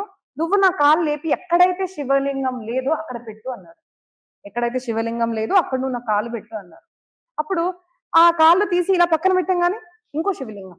ఆ కాళ్ళు తీసి ఇంకో దగ్గర పెట్టంగానే ఇంకో శివలింగం. ఇలాగ ఎక్కడ పెట్టినా శివలింగాలొస్తే తాత్పర్యార్థం ఏంటిది? గురువు చెప్పింది యాజ్ ఇట్ ఈస్‌గా తీసుకోవద్దు. ఆయన ఇలా అన్నారండి అంటే ఇంతే అర్థం కాదు. గురువు మాట ఒకలాగా ఉంటుంది. అర్థం ఒకలాగా ఉంటుంది. మనం అర్థం చేసుకోవాలి. ఎలా అర్థమవుతుంది అంటే, మన సాధన ఉంటే మనకు అర్థమవుతుంది. ఎందుకు అంటే చూడండి, ఒకటే ప్రవచనము అందరికి చెప్తాము. అందరిలో మార్పు రాదు. అందరికి అర్థం కాదు. ఎందుకంటే ఎవరి జీవితంలో సాధన ఉంటే వాళ్ళకదే అర్థమవుతుంది. We can understand in better way. So, మీరు ఆయన పెట్టంగానే అన్ని చోట్ల శివలింగాలా? అని అప్పుడు ఆయనకు అర్థమైంది. ఏంటి అంటే, నేను ఇక్కడే శివలింగం ఉంది అనుకున్నాను ఈ రాయిలో. అది కాదు. సర్వత్రంగా శివలింగం ఉంది అని అనుభూతి కలిగించి, ఓహో! నన్ను పాండురంగుడు పంపించిన గురువు ఎవరైతే ఉన్నాడో ఈయననేనా అని ఎందుకంటే గురువు పేరు కాదండి. గురువు పేరు, జాతి, స్త్రీనా, మగవాడా, చిన్నవాడా, పెద్దవాడా అన్న ఇవన్నీ భేదాలు గురువుకు ఉండవు. గురువు అంటే ఎవరు? 16 సంవత్సరాల అబ్బాయి శుకదేవ మహర్షి ఒక పెద్దయిన రాజుకు, అంటే ముసలివాడు రాజు పరీక్షిత్ మహారాజుకు జ్ఞానం చెప్పాడు, భాగవతం. ఎలా చెప్పాడు అంటే, ఆ భాగవతం చెప్పంగానే సశరీరంగా మోక్షం పొందాడు పరీక్షిత్ మహారాజు. సశరీరంగా, శరీరంలో ఉన్నప్పుడే మోక్షం. అలాగా ఎవరు చేయగలిగారు అంటే, ఒక 16 సంవత్సరాల అబ్బాయి. కాబట్టి ఇప్పుడు ఇక్కడ కూడా అభినవ్ చదువుతున్నాడు కదండి, చిన్న అబ్బాయి అనుకోకండి. వయస్సుతో గురువులకు సంబంధం ఉండదు. ఎంతో పూర్వజన్మ సాధన వల్ల ఇప్పుడే నేను అనుకున్నాను, అబ్బాయికి ఇలా జరుగుతుంది ప్రోగ్రామ్, ఇలాగా కాపరే గురూజీ గారు చేయగలిగారు అంటే ఎందుకు, ఆ సంకల్పం ఎందుకు వస్తుంది అంటే పూర్వజన్మ సుకృతం. పూర్వజన్మలో సాధన చేస్తే అది ఖచ్చితంగా అది ఆ చిన్న వయసు పిల్లల్లోనే మనకు అది కనిపించేస్తుంది. లేదు అంటే మీరు చూడండి, లలిత చదువుతుంటే మనం ఆ 10 శ్లోకాలు చదివి 11 శ్లోకం మర్చిపోతుంటాం. ఆ అబ్బాయి చక్కగా ఏది చూడకుండా ఇన్ని గంటల సేపు చెప్తున్నాడు అంటే it is the biggest miracle. దేవుడు ఎక్కడ ఉన్నాడు అంటే ఎక్కడో వెతకండి, ఇక్కడే దేవుడు ఉన్నాడు. ఆ శక్తిలోనే మనకు ఆ దేవుడు అనేది కనిపించచ్చు. దేవుడు అంటే ఏంటిది? అపరిమితమైన శక్తి. అసంభవము అని అనుకున్నది ఎక్కడైతే కనిపిస్తుందో అది శక్తి, అదే దైవ స్వరూపము. అని ఆ దైవ స్వరూపం ఎక్కడ ఉంటుంది? ఈ వయసులో ఉంటుంది, ఈ జాతి వాళ్ళకు ఉంటుంది అన్నది కాదు, అది గురు తత్వము. కాబట్టి గురువు అంటే ఎవరు? బ్రహ్మానందం పరమ సుఖదం కేవలం జ్ఞానమూర్తిం ద్వంద్వాతీతం గగన సదృశం తత్వమస్యాది లక్ష్యం ఏకం నిత్యం విమలమచలం సర్వధీ సాక్షిభూతం భావాతీతం త్రిగుణరహితం సద్గురుం తన్నమా. సద్గురు, మీరు స్తోత్రాలు ఎక్కడ చదివినా కూడా ఆడవారా మగవాడా, ఇలాంటి బొట్టు పెట్టుకున్నారా, సన్యాసినా బ్రహ్మచారినా గృహస్థుడా, ఇలాగే ఎక్కడ చెప్పబడలేదండి. ఆ తత్వము ఆ గురువులో ఉంటుంది. ఎలా ఎలా గుర్తుపట్టాలి అంటే, ఆ గురువు దర్శనం కలిగిన తర్వాత, నేను మీకు చెప్పాను కదండి, గురువు గారు మనకు మన జీవితంలో వచ్చారు, నా గురువులు అయ్యారు అంటే మొదట మార్పు వచ్చేది ఏంటి అంటే, మన జీవితంలో మన ఆలోచన పద్ధతుల్లో మార్పు వస్తుంది. అంతేగాని గురుగారి దగ్గరికి వెళ్ళానండి, ఆవిడ ఆశీర్వదించారు, నాకు నేను పిల్లవాడిని కన్నాను అంటే అది ఆశీర్వాదం కాదు. అదేదో మిరాకిల్స్ చేసే వాళ్ళు మామూలు వాళ్ళు ఉంటారు. संत श्री डोंगरेजी महाराज ఎప్పుడు చెప్తూ ఉంటారు, चमत्कार करने वाला गुरु नहीं होता, गुरु के द्वारा कभी कभार चमत्कार हो तो जाते हैं, लेकिन चमत्कार करने वाला ही गुरु नहीं होता. बिकॉज చమత్కారం అంటే ఏంటిది? మ్యాజిక్, మెజిషియన్స్ కూడా చేయొచ్చు. బట్ గురువు దగ్గర ఏం పొందాలి, ఏం కావాలి, మనకు ఏం పొందితే మనం గురువు పొందాము అంటే, మన జీవితంలో రెండు జరగాలండి. ఒకటైతే పాపం వదులుకోవాలి అనిపించాలి మనకు. మనం అందరం పాపం చేస్తామండి, క్షమించండి ఎవరైనా బాధపడితే. కానీ మనం పృథ్వీ మీద మనం పుట్టాము అంటే మనం రెండు ఉన్నాయి. మనకు పాపం చేస్తున్నాం, మనము పుణ్యము రెండు ఉన్నాయి. చేసి వచ్చాము, చేస్తుంటాము ఏదో రకంగా. అంటే పెద్ద పాపము అంటే అది పెద్దగా అనుకోకండి, చిన్న చిన్నవి కూడా పాపాలే. అయితే ఆ పాపం చెయ్యకూడదు అని మనకు తెలిసి ఉండాలి. మొదటి అంటే సత్యం వద, మొదటి. ఇప్పుడు మన జీవితంలో మనం గనక చూస్తే చాలా మందికి అదొక్కటి పాటించండి చాలు అంటే, అదొక్కటి తప్ప వేరే చెప్పండి అక్క, మేము అబద్ధం చెప్పకుండా ఉండలేము అంటారు. అంటే అంతగా మన జీవితం మారిపోయింది. అసత్యం. ఇప్పుడు వేరే పాపాలన్నీ వదిలేసండి. ఇప్పుడు మన గురించి మనం తెలుసుకోండి. ఎన్ని పాపాలు చేస్తున్నాము? పొద్దున్న నుంచి రాత్రి దాకా ఎన్ని అబద్ధాలు చెప్తున్నాం చూసుకోండి. మీరే చూసుకోండి. అంటే అందరం చేస్తాం. అయితే పాపం చేయకూడదే? అబద్ధం చెప్పాను, నేను తప్పు చేశాను అనంగానే ఆత్మగ్లాని కలగాలి. నేను తప్పు చేయకూడదు అని ఎప్పుడైతే తప్పులు వదులుకోవాలి, పాపాలు వదులుకోవాలి అన్న భావన కలిగింది అంటే సద్గురు ఆశీర్వాదం మనకు వచ్చినట్టు. రెండవది పుణ్యం చేయాలి. నేను సంపాదిస్తున్నాను, నేను ఒక విద్యను పొందాను, నేను పెద్దవాడిని అయిపోతున్నాను, ఏదో ఏ రంగంలో అయినా కానివ్వండి, పెద్దవాడిని అయిపోతున్నాను, నేను బతకాలి అన్న కోరిక ఒక భక్తుడికి ఉండదు. ఒక జ్ఞాని ఎలా ఉంటాడంటే, నా దగ్గరకు వచ్చింది 10 మందికి ఇవ్వాలి. గంగా నది తనకు తానుగా ఉండదు, అది ప్రవహిస్తూనే ఉంటుంది. అందరికీ ఇవ్వాలి, అందరికి నీటినివ్వాలి, పుష్టినివ్వాలి, తుష్టినివ్వాలి అన్న కోరిక గంగ. అది జ్ఞాన గంగ. అలాగే జ్ఞాని భక్తులు కూడా ఏమనుకుంటారంటే, నాది నా దాకా ఉండకూడదు, నేను సంపాదించింది 10 మందికి రావాలి. ఓహో, చక్కగా ఇక్కడ ఎంత మంచి పారాయణం జరుగుతుంది, ఎంతో సంపాదిస్తాను, ఎక్కడెక్కడో ఖర్చులు పెడతాను, మరి ఇక్కడ నేను కొంచెం ఇవ్వాలి అన్న భావన మనలో కలగాలి. రోజు ఇంట్లో పని చేసుకుంటానే ఇక్కడికి వచ్చి నేను ఏదో కూరగాయలు ఏదో చెయ్యాలి. చూడండి, ధనంగానే మనం దానం చేయాలన్నది కాదు. ఇప్పుడు కాపరే గురూజీ గారు చెప్పారు, మీకు ఎంత అర్థమైందో నాకు తెలియదు. సృష్టిలో ఉన్న ప్రతి పదార్థము దానం చేయొచ్చు. దానం చేయొచ్చు అంటే ఎప్పుడు డబ్బే అని అనుకోకండి మీరు. దానం చేయకుండా మన జీవితంలో శుద్ధి అనేది కలగదు. దానం చెయ్యాలి. మరి ఏం దానం చేయాలి? మీ దగ్గర డబ్బు లేదనుకోండి, దేవుడు ఎప్పుడు అనడు, డబ్బు లేని దరిద్రికి కూడా నువ్వు దానం చేయలేదేంటి అని అనడు. డబ్బు లేదు అంటే ఇవ్వకండి. కానీ డబ్బు ఉన్నా కూడా మీరు దాచుతుంటే ఆయనకు తెలుసు. కాబట్టి మనకు తెలుసు. నేను ఏ సేవ చేయగలుగుతాను? శరీరంగా అంటే నా శరీరాన్ని ఇక్కడికొచ్చి నేనేదన్నా ఊడ్చిపెడతానా? ఇది సేవ. నేనిక్కడికొచ్చి కూరగాయలు తరుగుతానా? నేనేం చేస్తాను? అది కూడా సేవనే. నేను 10 మందికి వాట్సాప్‌లో ఫోను చేసి ఇక్కడ మంచి కార్యక్రమం జరుగుతుంది. రండి. మీరిక్కడ ఏదో రకంగా దానం చేయండి, సేవ చేయండి అని చెప్పడం కూడా సేవనే. ఇలాగా ఆహ్, గురువు దొరికినప్పుడు 2 అవుతాయన్నమాట. ఏంటిది అంటే పాపము వదలాలి అని అనిపిస్తుంది మనకు. పాప బుద్ధి నశింపబడుతుంది. రెండవది పుణ్యం చేయాలి.